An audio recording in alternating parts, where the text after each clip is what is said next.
ஒரு பாட்டை கொடுத்த உடனே அடுத்த நாளே கேட்குறாங்க, இல்லை எனக்கு மத்தியானத்துக்குள்ளே வேணும் அப்படின்னாங்கன்னா, நீங்கள் வேறு எதுவுமே ஆசைப்பட முடியாது. அந்த பாட்டுக்கான டைம் தான் கொடுக்க முடியும்.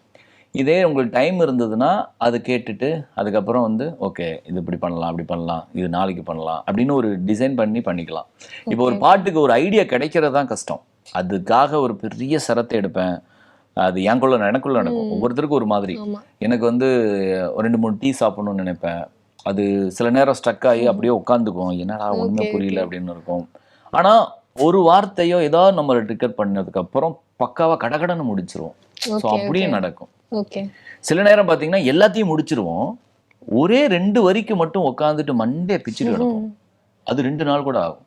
இப்ப நானும் ஷாண்டோல்டன் ஐயாவும் பாத்தீங்கன்னா எல்லாமே முடிச்சுட்டு எங்க பாட்டுல பாத்தீங்கன்னா ஏதாவது ஒரு வார்த்தைக்காக உட்கார்ந்து அப்படியே 2 மணி நேரம் உட்கார்ந்து நானும் அவர் பார்ப்பேன், அவர் என்னை பார்ப்பாரு.